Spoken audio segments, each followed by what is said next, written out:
4 अप्रैल 1979 जुल्फकार अली भुट्टो को रात 2 बजे रावलपिंडी की सेंट्रल जेल में फांसी पर लटका दिया गया था। उनको रावलपिंडी जेल के जनाने हिस्से में एक 7 बाई 10 फुट की कोठरी में कैद किया गया था। भुट्टो को एक पलंग, गद्दा, छोटी सी मेज और एक बुक शेल्फ दी गई थी। बगल में एक छोटी सी कोठरी थी जहां उनके लिए कैदी खाना बनाया करता था।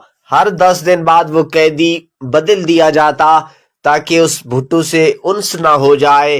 कभी कभी भुट्टो के लिए दोस्त और दांतों के मशहूर डॉक्टर नियाजी उनके लिए खाना भेजा करते थे। शुरू के दिनों में भुट्टो जब बैतुल खला जाते थे तो एक सिक्योरिटी गार्ड वहां पर उनकी निगरानी करता था। भुट्टो को ये बात इंतहाई नापसंद थी कि उन्होंने तकरीबन खाना बंद कर दिया था ताकि उन्हें बैतुल खला जाने की जरूरत ना पड़े।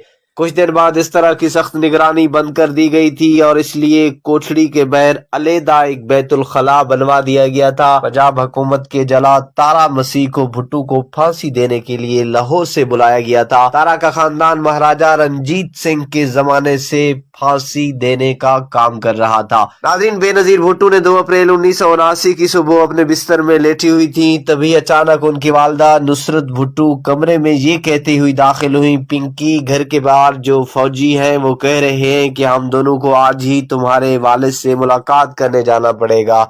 इसका मतलब क्या है? बेनजीर लिखती हैं कि मुझे मालूम था कि इसका मतलब क्या है, मेरी वालदा को भी मालूम था, लेकिन हम दोनों इसको कबूल नहीं कर पा रहे थे। इसका मतलब एक ही था कि जियाउल हक मेरे वालिद का कत्ल करने को तैयार थे। नुसरत और बेनजीर भुट्टो को एक कार में रावलपिंडी जेल लाया गया। तलाशी के बाद उन्हें भुट्टो के सामने ले जाया गया। उनके दरमियान 5 फीट की दूरी रखी गई थी। भुट्टो जमीन पर गद्दे पर बैठे हुए थे क्योंकि उनकी कोठरी से मेज, कुर्सी और पलंग हटा दिए गए थे। बेनजीर मजीद लिखती हैं, उन्होंने मेरी लाई हुई किताबें, मैगजीन मुझे वापस कर दी। बेनजीर भुट्टो लिखती हैं कि मेरे वालिद ने कहा था कि मैं नहीं चाहता मेरे मरने के बाद वो लोग उन्हें हाथ लगाएं। उन्होंने मुझे उनके वकील के दिए हुए कुछ सगार भी वापस किए। वो कह रहे थे कि शाम के लिए मैंने एक सगार बचा कर रखा है।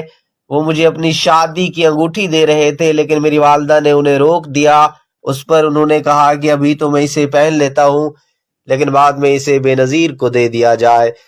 थोड़ी देर बाद जेलर ने आकर कहा, मुलाकात का वक्त खत्म हो गया है। बेनजीर ने कहा, कोठरी को खोलिए, मैं अपने वालिद को गले लगाना चाहती हूँ, लेकिन जेलर ने उसकी इजाजत नहीं दी। गुड बाय पापा। और नुसरत भुट्टो ने सुलाखों के पीछे हाथ बढ़ाकर अपने शोहर के हाथ को छुआ। हम दोनों तेजी से बाहर की जानिब निकले। मैं पीछे मुड़कर देखना चाहती थी, लेकिन मेरी हिम्मत जवाब दे गई। सलमान तासीर अपनी किताब में लिखते हैं, भुट्टो ने कहा, मुझे दाढ़ी बनाने की इजाजत दीजिए, मैं मौलवी की तरह इस दुनिया से नहीं जाना चाहता। 9:55 पर उन्होंने अपने दांतों में बुर्श किया, चेहरा धोया और बाल बनाए। उसके बाद वो सोने चले गए। रात 1:30 बजे उन्हें उठाया गया। वो हल्के बादामी रंग की शलवार कमीज पहने हुए थे। जब सिक्योरिटी एहलकारों ने उनके हाथ पीछे बांधने की कोशिश की तो उन्होंने उसकी मुखालफत की। आखिरकार उन्होंने जबरदस्ती उनके हाथ रस्सी से बांध दिए। उसके बाद उन्हें एक स्ट्रेचर पर लटाकर तकरीबन 400 गज की दूरी तक ले जाया गया। उसके बाद भुट्टो स्ट्रेचर से खुद उतर गए और फांसी के फंदे तक खुद चल कर गए। जराद ने उनका चेहरा काले कपड़े से ढांप दिया। उसके पैर बांध दिए गए। जिसे ही 2:04 पर मजिस्ट्रेट बशीर अहमद ने इशारा किया, जलाद तारा मसीह ने लीवर खींचा। भुट्टो के आखिरी अल्फाज थे, फिनिश इट। थोड़ी देर बाद एक खुफिया एजेंसी के एक फोटोग्राफर ने आकर भुट्टो के प्राइवेट पार्ट्स की फोटो उतारी।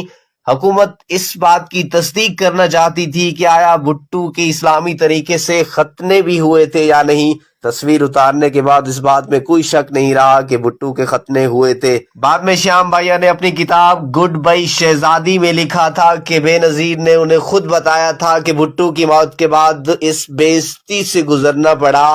बेनजीर कहती हैं कि अम्मी की दी हुई नींद की गोलियों के बावजूद ठीक 2 बजे मेरी आंख खुल गई और मैं जोर से चिल्लाई, नो नो। मेरी सांस रुक गई थी, जैसे किसी ने मेरे गले में फंदा पहना दिया हो। पापा पापा, मेरे मुंह से बस यही निकल रहा था। सख्त गर्मी के बावजूद मेरा पूरा जिस्म कांप रहा था।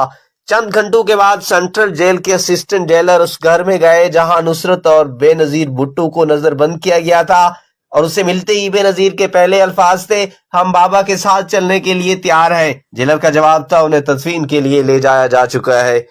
बेनजीर कहती है, मुझे यूं लगा जैसे किसी ने मुझे घौंसा मारा हो। मैंने चिल्लाकर कहा, आप उन्हें उसके अहले खाना के बगैर तदफीन के लिए कैसे ले जा सकते हैं। उसके बाद उस जेलर ने भुट्टो की एक चीज बेनजीर को सौंपी। बेनजीर लिखती हैं कि उसने मुझे पापा की शलवार कमीज दी जो पापा ने मरने से पहले पहन रखी थी। फिर उसने एक टिफिन बक्स दी जिसमें उन्हें गुज़िश्ता 10 दिनों से खाना भेजा जा रहा था। चाय का कप भी मुझे दिया। मैंने पूछा, उनकी अंगूठी कहाँ है? जेलर ने पूछा, उनके पास अंगूठी भी थी क्या?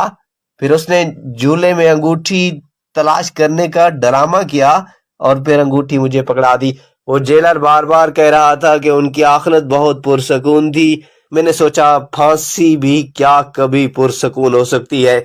बेनजीर के खानदान के मुलाजिम बशीर की निगाह जैसे ही भुट्टो की शलवार कमीज पर पड़ी, वो चिल्लाने लगा, या अल्लाह या अल्लाह, उन्होंने हमारे साहब को मार दिया। नाज़रीन, हमारी इस कहानी के बारे में एक कमेंट जरूर दीजिएगा। हाँ, अगर अभी तक आपने हमारा चैनल सब्सक्राइब नहीं किया तो प्लीज हमारे चैनल को जरूर सब्सक्राइब कीजिएगा।